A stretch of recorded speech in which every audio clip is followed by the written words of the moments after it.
ने भी पवित्र हिंदू धर्म के धर्मगुरु थे। इन्होंने गीता जी के अध्याय नंबर 5 और 7 का तो अनुवाद कर दिया।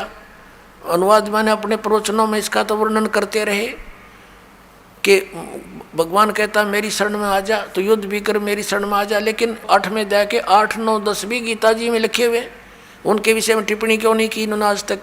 क्योंकि ये इनको ज्ञान नहीं था, ये तत्व ज्ञान से अपरिचित है, ये स्वयं भी भ्रमित है, पूरे समाज मानव समाज को इन्होंने भ्रमित कर रखा है। उसमें क्या कहा? 8 और 9 और 10 में कहा कि उस परम अक्षर ब्रह्म की साधना करने वाला उसी को प्राप्त होगा, उसकी साधना करने वाला उसी को प्राप्त होगा। उसके मंत्र के बारे में 17वें अध्याय के 23वें श्लोक में कहा कि उस सच्चिदानंद घन ब्रह्म के पाने का इस 3 मंत्र की साधना है, 3 मंत्र की का जाप करना है। ओम तत्सत इति निर्देश है ब्रह्मण तिर्विध समर्थ। ब्रह्मण माने सच्चिदानंद घन ब्रह्म का।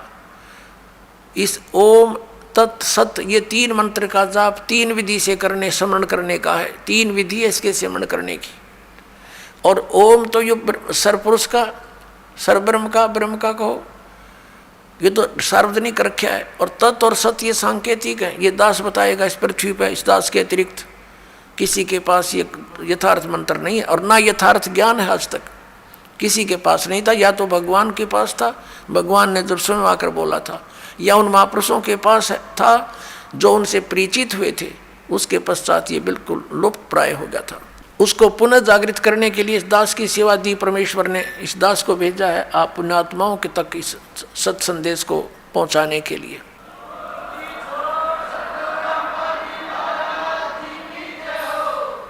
अब यहाँ 17वें अध्याय के 23वें श्लोक में 3 मंत्र का जाप है परम अक्षर ब्रह्म का।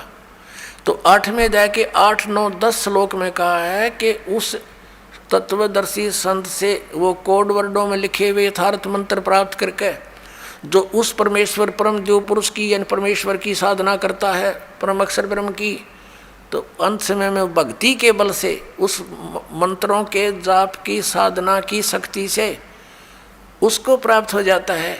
उस परमात्मा को प्राप्त करके फिर दोबारा संसार में नहीं आते, उनका जन्म मृत्यु सदा के लिए समाप्त हो जाता है। गीता ज्ञानदाता अपनी साधना और अपनी स्थिति से तो स्वयं परिचित करा रहा, अपनी गति से भी, कि अर्जुन तेरे और मेरे बहुत से जन्म हो चुके, तू नहीं जानता मैं जानता हूँ। इसे सिद्ध है कि गीता ज्ञानदाता के की भक्ति साधना से परम गति नहीं हो सकती। इसलिए 7वें अध्याय के 18वें श्लोक में गीता ज्ञानदाता अपनी गति को यानी ओम नाम से होने वाली परम गति को अनुत्तम कह रहा है कि अश्रेष्ठ है, व्यर्थ है। अपने आत्माओं 15वें अध्याय के 16 और 17 श्लोक में 3 प्रभु गति क्लियर हैं, 3 पुरुष, एक सरपुरुष एक अक्षर पुरुष। और सरपुरुष और अक्षर पुरुष के विषय में बताया कि ये भी दोनों नाशवान हैं और इनके अंतर्गत जितने प्राणी हैं वो भी नाशवान हैं। आत्मा किसी की मरती नहीं, वो तो विषय अलग है। कुत्ते की भी ना मरती, नहीं तो गधे की भी नहीं मरती, आत्मा अलग है। तो कहने का भाव ये है कि सरपुरुष भी नाशवान, अक्षर पुरुष भी नाशवान। वैसे अक्षर पुरुष का अर्थ होता है अविनाशी, लेकिन ये भी व्यर्थ, ये भी नाशवान है, लेकिन ये काफ़ी चिरस्थायी है, इसका जीवन बहुत लंबा चौड़ा है। आने वाले समय में आपको यह कंसेप्ट भी क्लियर करेंगे कि कितना अविनाशी है। इसलिए 15वें अध्याय के 17वें श्लोक में उस परम अक्षर ब्रह्म के विषय में कहा है, परम अक्षर पुरुष के विषय में कहा है कि उत्तम पुरुष है तू अन्य परमात्मा इति उदाहरत है। यह लोक तरम अविषय विवर्ती अवैश्वर है। उत्तम पुरुष यानी श्रेष्ठ परमात्मा, प्रभु तो कोई अन्य है। ऊपर 15वें अध्याय के 16वें श्लोक में वर्णित सरपुरुष अक्षर पुरुष से कोई अन्य है और है, और वही परमात्मा कहलाता है। परमात्मा माने भगवान, श्रेष्ठ आत्मा।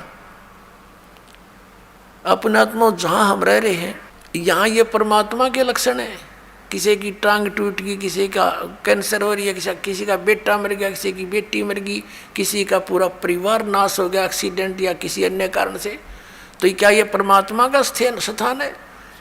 परमात्मा का अर्थ है दुख ना दे, सुख ही सुख दे, उसको भगवान कहते हैं। तो यहाँ लिखा है कि वो तीसरे नंबर का जो परम अक्षर ब्रह्म है, परम अक्षर पुरुष है, वो है वास्तव में भगवान, वो परमात्मा कहा जाता है। और यह लोक चरमावी से विवर्ती, जो तीनों लोकों में प्रवेश करके सबका धारण पोषण करता है। जैसे संसार रूपी उल्टे लटके हुए वृक्ष की जड़ें ऊपर हैं, यानी वो परम अक्षर ब्रह्म है, ऊपर तीसरे मुक्ति धाम में रहता है, ध्रुवलोक के तीसरे पृष्ठ पर विराजमान है, वहाँ रहता है। और वहाँ से वो जड़ समझो सारे संसार की, उससे सब उत्पत्ति हुई है, वही सबका धारण पोषण करता है। जैसे वृक्ष को जड़ से मूल से ही आहार प्राप्त होता है, सब पूरे पेड़ का पालन जड़ से ही होता है, मूल से होता है। तो वो मूल तो परम अक्षर ब्रह्म है, उसको परम अक्षर ब्रह्म कहो, परम अक्षर पुरुष कहो। और तना यो अक्षर पुरुष है, और उसके बाद डार जो है वो सर पुरुष है, ये ब्रह्मा विष्णु महेश का पिता। और उसके फिर 3 पुत्र हैं, 3 शाखा है उसकी, उस डार की, रजगुण ब्रह्मा, सतगुण विष्णु, तमगुण शिव जी। और उससे आगे फिर ये यहाँ के जितने भी जीव हैं वो लटके हुए हैं। तो ये कंसेप्ट क्लियर हो गया कि इस भक्ति मार्ग के अंदर ये 3 पुरुष हैं, सर पुरुष, अक्षर पुरुष और परम अक्षर पुरुष। और परम अक्षर पुरुष की साधना के लिए यो गीता ज्ञानदाता स्पष्ट करा कि उसकी शरण में जा, उसकी साधना कर, उसी से पूर्ण मोक्ष होगा। फिर अन्य की साधना किस लिए हम करते हैं, अन्य की पूजा किस लिए करते, अज्ञानता के कारण। तो इस तत्व ज्ञान से और इस दास से आपको पता लगेगा कि हु इज गॉड, वो कौन है परमात्मा, और क्या उसकी पूजा की विधि कौन सी है। तो फिर थोड़ा सा काम रह जाएगा भक्ति करनी। और वो भक्ति इतनी आसान है, नाम उठत नाम बैठत नाम सोवत जागवे, नाम खाते नाम पीते नाम सेती लागवे। जैसे हठियों किया करते थे, खड़े होकर तपस्याएं करते थे, ये कोरी बकवाद थी, ये मनमाना आचरण था। हम सोचा करते थे कि ऐसे ही भगवान मिलेगा, हमारा नंबर नहीं आ सकता, हम बाल बच्चे भी नहीं त्याग सकते, भगवान संन्यास लेने से ही मिलता है। ये अज्ञानता से हमारी सोच थी। अब तत्व ज्ञान की रोशनी से हमें ज्ञान हो गया कि वो तो डले डोया करते। उसके विषय में कहा कि डंब करें डूंगर चढ़ें, डंब माने पाखंड करते हैं, ऊंचे स्थान पर जाकर बैठ जाते हैं, नुआसन पदम लगा के, धूना लगा के, चमटा गाड़ गए कि दूर तो दिखा किसी ने महात्मा बैठा है। और हमने सोचा करते भाई यूँ मिला कर भगवान, अज्ञानता के कारण। उसके विषय में सुख संवेद में कहा है कि दंभ करें डूंगर चढ़ें, डूंगर माने ऊंचे स्थान पर, पहाड़ी पर बैठ जाते हैं। दंभ करें डूंगर चढ़ें अंतरजीनी झूल, और जग जाने बंदगी कराइए वो सूल बबूल। है जनता ने सोचे ये भक्ति कर रहा है तो बबूल के सूल बोल किकर के कांटे बोल रहा अपने अगत में, क्योंकि साधना शास्त्र विरुद्ध है। तप से राजमद मानम, जन्म तीसरे शुक्र स्वानम, तपेश्वरी सो राजेश्वरी, राजेश्वरी सो नरकेश्वरी। जितना अधिक तप करेगा उसको अधिक राज मिलेगा, अधिक राजा अधिक समय तक नरक में डाला जाता है।